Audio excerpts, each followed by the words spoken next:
योगिनी एकादशी व्रत कथा।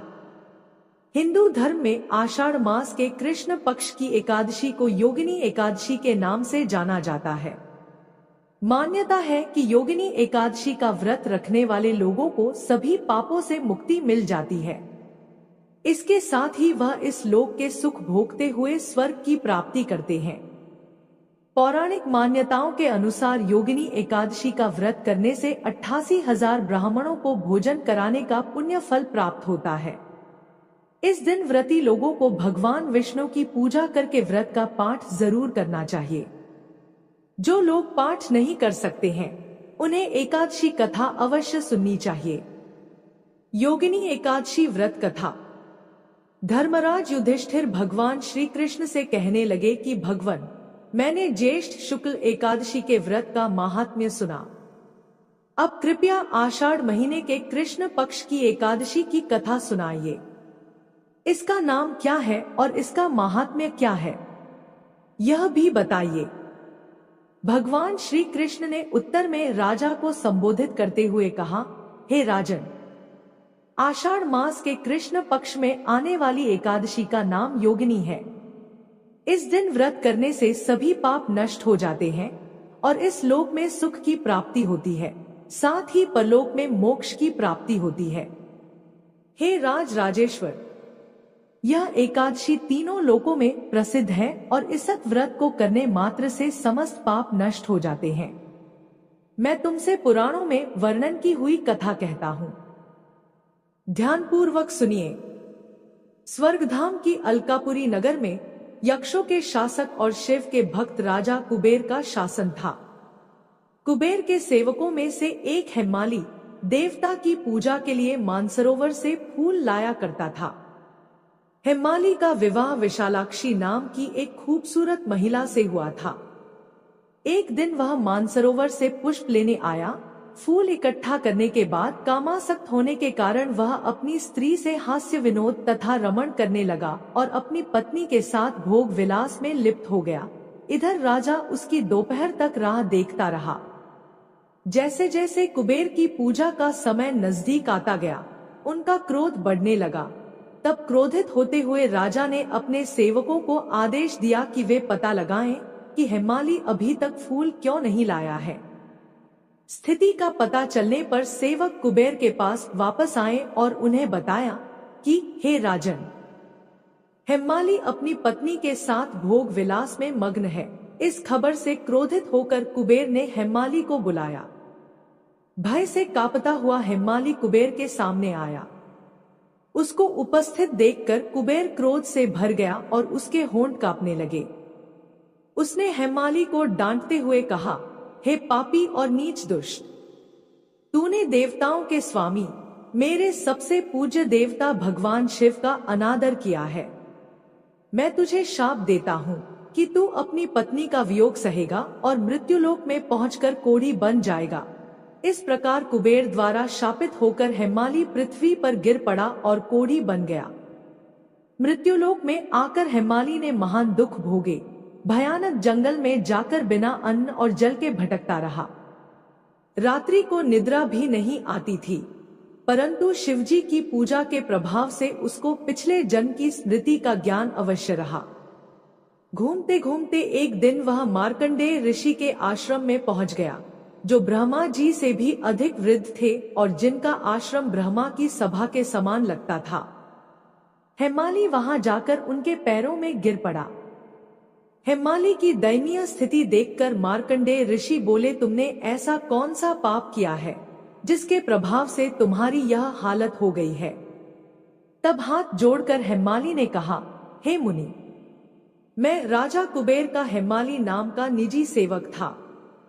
राजा की पूजा के लिए पुष्प लाना मेरा दैनिक कर्तव्य था, किंतु एक दिन मैं अपनी पत्नी के साथ भोग विलास में लीन हो गया, जिसके कारण मैं लौटने में विलंब कर गया। फलस्वरूप मैं दोपहर से पहले पुष्प नहीं पहुंचा सका, जिसके कारण कुबेर ने मुझे पत्नी वियोग, कोढ़ तथा मृत्युलोक में कष्ट भोगने का श्राप दे दिया। इस प्रकार मैं अपनी पत्नी से वियोग, कोढ़ी तथा अपने दुखों से त्रस्त होकर कोढ़ी हो गया। मैं आपसे प्रार्थना करता हूँ कि आप मुझे मेरे दुखों से मुक्ति का उपाय बताएं। जवाब में मार्कंडेय ऋषि बोले, चूंकि तुमने मुझसे सच कहा है, इसलिए मैं एक ऐसा व्रत बताता हूँ जो तुम्हें मोक्ष दिलाएगा।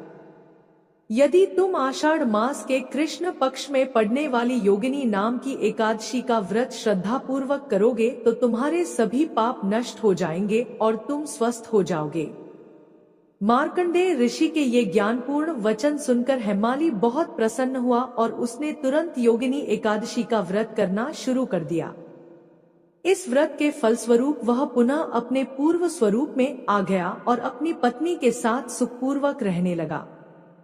कथा का समापन करते हुए भगवान कृष्ण ने कहा, हे राजन, योगिनी एकादशी की कथा कहने या सुनने से प्राप्त होने वाला पुण्य 88,000 ब्राह्मणों को भोजन कराने के बराबर है। इस पवित्र दिन पर उपवास करने से सभी पाप मिट जाते हैं, अंततः मोक्ष की प्राप्ति होती है और स्वर्ग प्राप्ति की पात्रता मिलती है। अब आइए श्रवण करते हैं एकादशी के दिन सुनी जाने वाली तुलसी माता की कथा। प्राचीन समय की बात है, एक परिवार में ननद और भाभी साथ साथ रहा करती थी। ननद का विवाह अभी नहीं हुआ था। वह तुलसी जी के पौधे की बहुत सेवा करती थी। नियम से तुलसी को सींचती और दीपक जलाती थी। लेकिन उसकी भाभी को यह सारी बातें बिल्कुल भी पसंद नहीं थी। जब कभी उसकी भाभी को बहुत ज्यादा गुस्सा आता तब वह अपनी ननद को ताना देते हुए कहती कि जब तुम्हारा विवाह होगा तो मैं इस तुलसी को ही बारातियों को खाने को दूंगी और तुम्हारे दहेज में भी तुलसी ही दूंगी।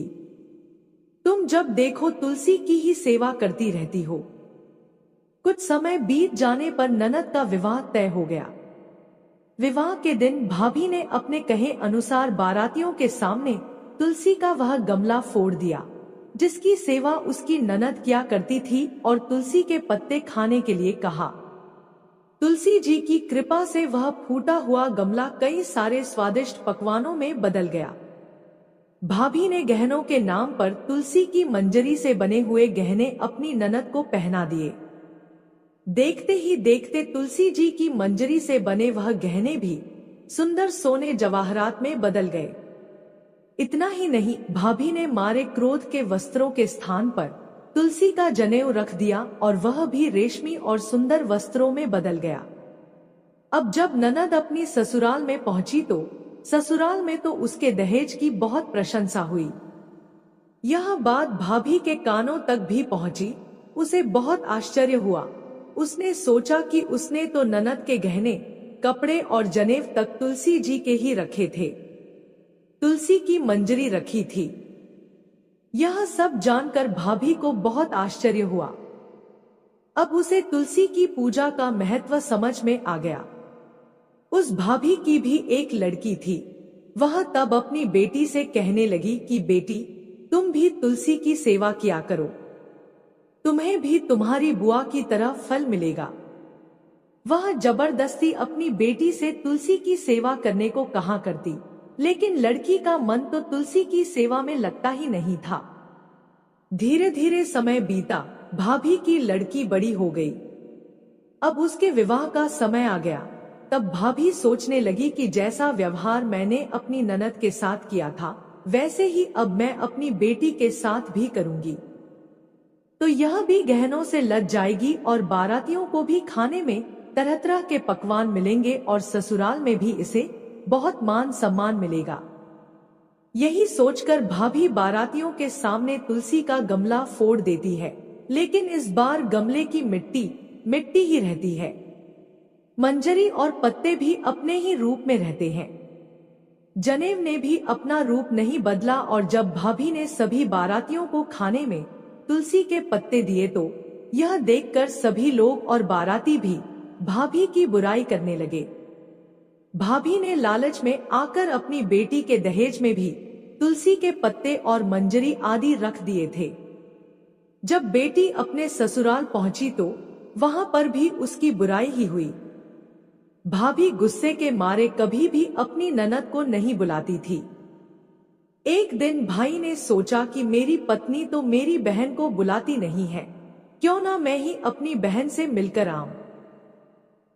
यह सोचकर उसने अपनी पत्नी से कहा और कुछ उपहार अपनी बहन के लिए ले जाने की बात कही तो भाभी ने थैले में ज्वार भरकर कह दिया कि यह लो और कुछ नहीं है, तुम यही लेकर जाओ। तब भाई बहुत दुखी मन से अपनी बहन के पास चल दिया। रास्ते में वह सोचता रहा कि कोई भाई भला अपनी बहन के घर ज्वार कैसे लेकर जा सकता है।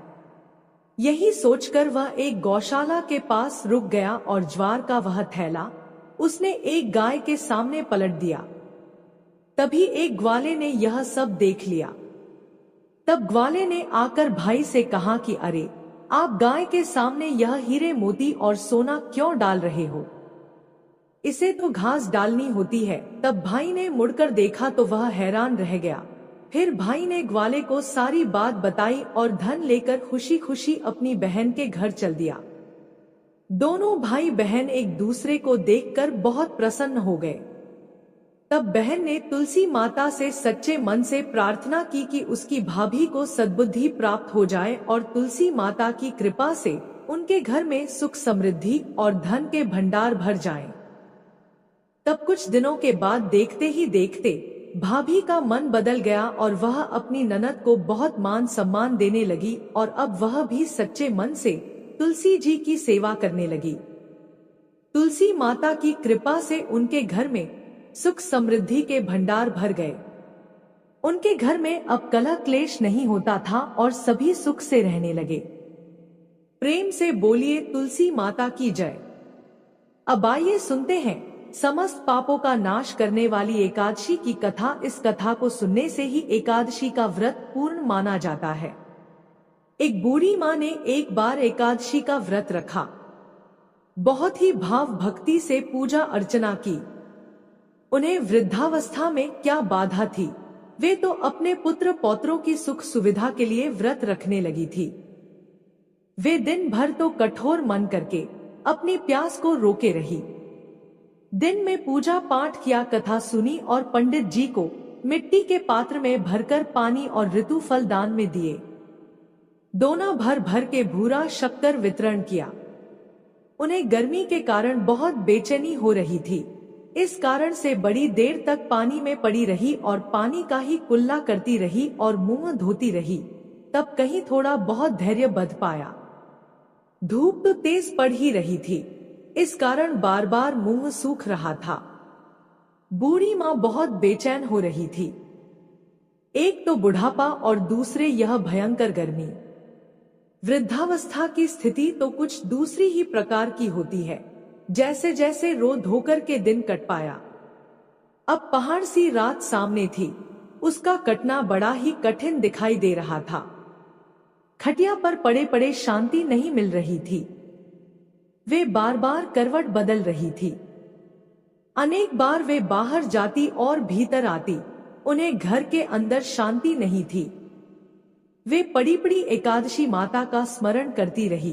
बुढ़िया माई कहती रही कि हे माता जी, आप मेरी लाज रखिएगा, आप ही मुझे शक्ति दे दीजिएगा जिससे मैं भली भांति आपका व्रत कर सकूं और यह पहाड़ सी रात शांति पूर्वक व्यतीत हो सके।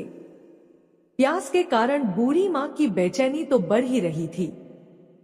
उन्होंने धैर्य रखने का बहुत प्रयास किया, किंतु सहनशीलता की सीमा टूट गई और वे घबराकर एकदम चिल्ला पड़ी, बोली कि बचाओ बचाओ।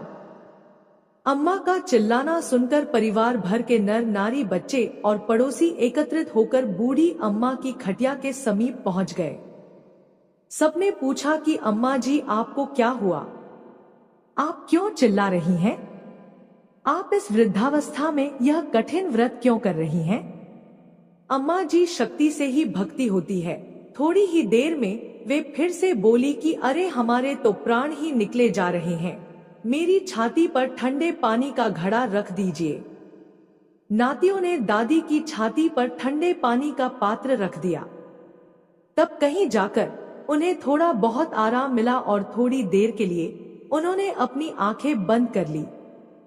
एकादशी माता ने सोचा कि यह बूढ़ी अम्मा है तो बहुत कठोर, जरा जाकर उनकी परीक्षा लेना चाहिए।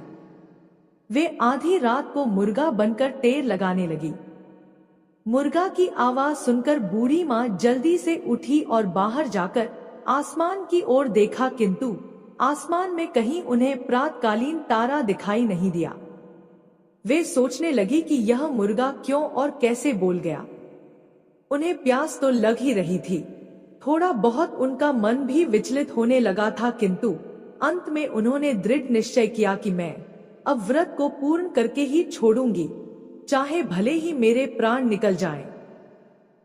यह सोचकर फिर वे खटिया पर आराम से लेट गई। थोड़ी ही देर में एकादशी माता ने उनकी फिर से परीक्षा लेनी चाहिए। एक छोटी सी बालिका एक गिलास में शरबत लेकर उनके सिरहाने खड़ी हो गई और जोर से बोली कि दादी जी, सवेरा हो गया है, आप हाथ मुंह धोकर शरबत पी लीजिए। पहले तो शरबत का गिलास देखकर उनका मन ललचाने लगा, किंतु अचानक व्रत का स्मरण हो आया और उन्होंने सोचा कि मैं किसी भी प्रकार से अभी शरबत नहीं पी सकती हूँ, और वे शांतिपूर्वक अपनी खटिया पर लेट गई। फिर थोड़ी ही देर में उन्हें ऐसा लगा जैसे किसी ने उन्हें पानी के कुएं में पटक दिया हो। वे बड़ी देर तक उस कुएं में हाथ पांव चलाती रही, किंतु उन्होंने अपने मुंह में पानी की एक बूंद भी नहीं जाने दी और वे दृढ़ता पूर्वक अपने व्रत का पालन करती रही। थोड़ी ही देर में ना जाने कहां से सामने आग जलने लगी, जिससे भारी गर्मी बढ़ने लगी। प्यास के कारण प्राण निकलने लगे, किंतु बूढ़ी अम्मा का कुछ भी नहीं बिगाड़ पाया। वे जहां की तहां मुस्कुराती हुई बैठी रही। थोड़ी ही देर में बाहर प्रकाश दिखाई देने लगा। ऐसा लगा कि जैसे सवेरा हो गया हो। बूढ़ी अम्मा ने जब बाहर निकलकर देखा तो समझ गई कि अभी सवेरा होने में 3-4 घंटे की देरी है। यह जानकर वे शांतिपूर्वक इधर उधर घूमने फिरने लगी। एकादशी माता यह बात अच्छी तरह से समझ गई कि यह बूढ़ी अम्मा किसी भी प्रकार से अपने व्रत से नहीं टल सकती हैं। वे उनके सत्य व्रत को अच्छी तरह से समझ गई। सवेरा होते ही बूढ़ी माता ने स्नान किया, भगवान का पूजन पाठ किया, एकादशी माता की कथा सुनी, ब्राह्मणों को दक्षिणा देकर भोजन कराया। तब कहीं उन्होंने जल ग्रहण किया। कन्याओं को भोजन कराने के बाद अम्मा ने स्वयं भोजन किया। उस श्रेष्ठ व्रत के प्रताप से बूढ़ी अम्मा की आयु में वृद्धि हो गई। उनका घर परिवार हरा भरा हो गया। घर में अब उनके कोई अभाव नहीं रहा। वे हर तरह के सुख साधनों से संपन्न हो गई। नाती नातिन से उनका घर भर गया और वे उसी दिन से 12 महीने की एकादशी का व्रत करने लगी। एकादशी माता के व्रत के प्रताप से इस संसार में हर प्रकार के सुख भोग कर अंत में वैकुंठ धाम को चली गई। जैसे एकादशी माता ने बूढ़ी माता और उनके परिवार को हरा भरा किया, ऐसे ही एकादशी माता सभी भक्तों की मनोकामनाओं को पूर्ण करे। बोलिए एकादशी माता की जय। अब आइए कथा के अंत में श्रवण करते हैं समस्त पापों का नाश करने वाली भगवान श्री हरि विष्णु की सच्ची कहानी। कन्नौज में एक ब्राह्मण रहता था। उसका नाम अजामिल था। यह अजामिल बड़ा शास्त्रज्ञ था। शील, सदाचार और सद्गुणों का तो यह खजाना ही था। ब्रह्मचारी, विनयी, जितेंद्रिय, सत्यनिष्ठ, मंत्रवेत्ता और पवित्र भी था। इसने गुरु, संत महात्माओं सबकी सेवा की थी। एक बार अपने पिता के आदेशानुसार वन में गया और वहां से फल फूल, समिधा तथा कुश लेकर घर के लिए लौटा। लौटते समय इसने देखा कि एक व्यक्ति मदिरा पीकर किसी वेश्या के साथ विहार कर रहा है। वेश्या भी शराब पीकर मतवाली हो रही है। अजामिल ने पाप किया नहीं, केवल आंखों से देखा और काम के वश हो गया। अजामिल ने अपने मन को रोकने की बहुत कोशिश की, लेकिन नाकाम रहा। अब यह मन ही मन उसी वेश्या का चिंतन करने लगा और अपने धर्म से विमुख हो गया। अजामिल सुंदर सुंदर वस्त्र, आभूषण आदि वस्तुएं जिनसे वह प्रसन्न होती ले आता। यहाँ तक कि इसने अपने पिता की सारी संपत्ति देकर भी उसी कुलटा को रिझाया। यह ब्राह्मण उसी प्रकार की चेष्टा करता जिससे वह वेश्या प्रसन्न हो।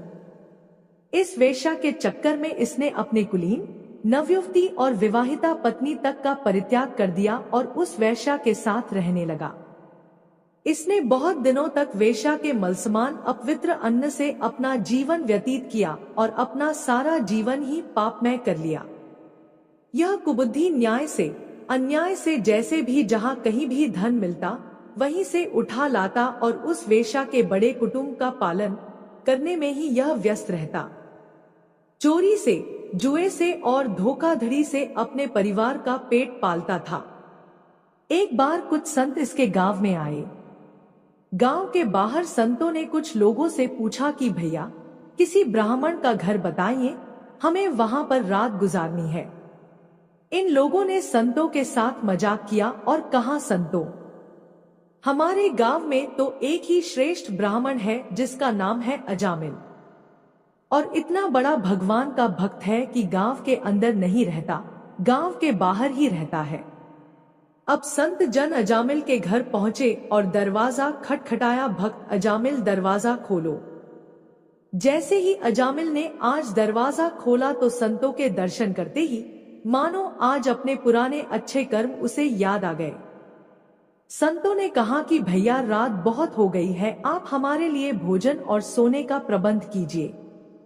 अजामिल ने सुंदर भोजन तैयार करवाया और संतों को करवाया। जब अजामिल ने संतों से सोने के लिए कहा तो संत कहते हैं, भैया, हम प्रतिदिन सोने से पहले कीर्तन करते हैं। यदि आपको समस्या न हो तो हम कीर्तन कर लें।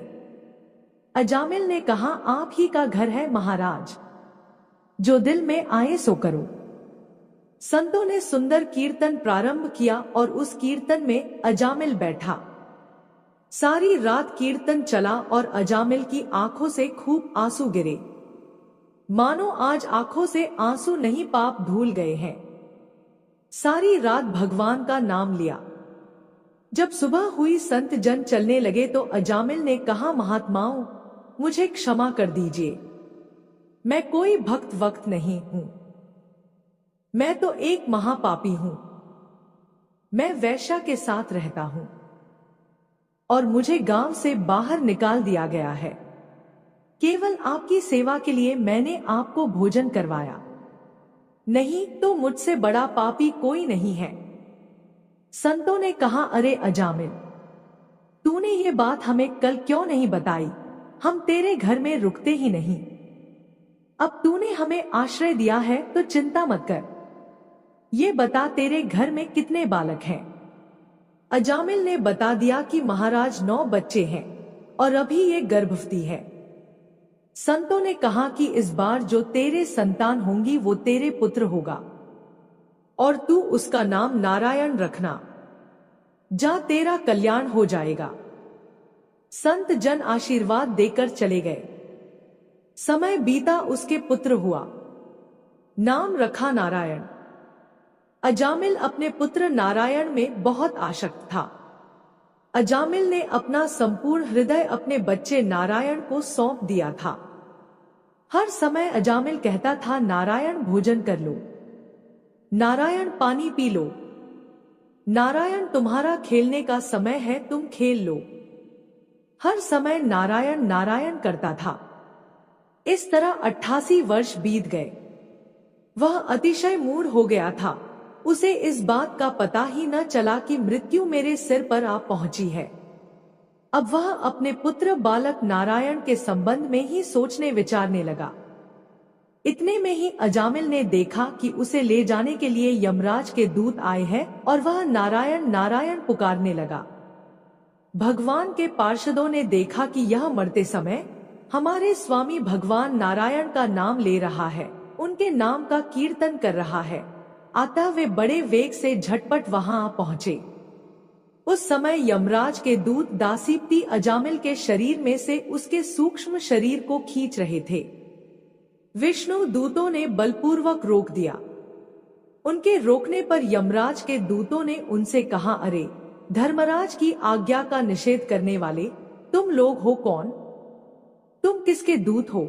कहां से आए हो और इसे ले जाने से हमें क्यों रोक रहे हो? जब यमदूतों ने इस प्रकार कहा तब भगवान नारायण के आज्ञाकारी पार्षदों ने हंसकर कहा, यमदूतों, यदि तुम लोग सचमुच धर्मराज के आज्ञाकारी हो तो हमें धर्म का लक्षण और धर्म का तत्व सुनाओ। दंड का पात्र कौन है? यमदूतों ने कहा, वेदों ने जिन कर्मों का विधान किया है वे धर्म है, और जिनका निषेध किया है वे अधर्म है।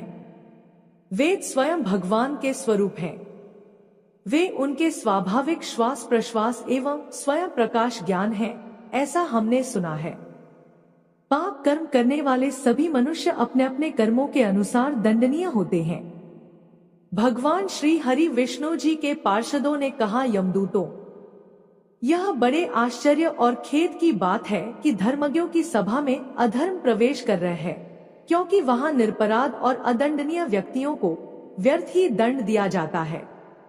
यमदूतों, इसने कोटि कोटि जन्मों की पापराशि का पूरा पूरा प्रायश्चित कर लिया है, क्योंकि इसने विवश होकर ही सही भगवान के परम कल्याण में मोक्षप्रद नाम का उच्चारण तो किया है।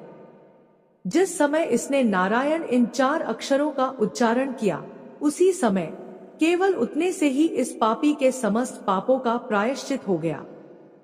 चोर, शराबी, मित्रद्रोही, ब्रह्मघाती, गुरुपत्नीगामी ऐसे लोगों का संसर्गी, स्त्री, राजा, पिता और गाय को मारने वाला, चाहे जैसा और चाहे जितना बड़ा पापी हो, सभी के लिए यही इतना ही सबसे बड़ा प्रायश्चित है कि भगवान के नामों का जाप किया जाए, क्योंकि भगवान नामों के उच्चारण से मनुष्य की बुद्धि भगवान के गुण, लीला और स्वरूप में रम जाती है और स्वयं भगवान की उसके प्रति आत्मीय बुद्धि हो जाती है। तुम लोग अजामिल को मत ले जाओ, इसने सारे पापों का प्रायश्चित कर लिया है, क्योंकि इसने मरते समय भगवान के नाम का उच्चारण किया है। इस प्रकार भगवान के पार्षदों ने भागवत धर्म का पूरा पूरा निर्णय सुना दिया और अजामिल को यमदूतों के पाश से छुड़ाकर मृत्यु के मुख से बचा लिया। भगवान की महिमा सुनने से अजामिल के हृदय में शीघ्र ही भक्ति का उदय हो गया। अब वह अपने पापों को याद करके बड़ा पश्चाताप करने लगा। अजामिल मन ही मन सोचने लगा, अरे मैं कैसा इंद्रियों का दास हूँ।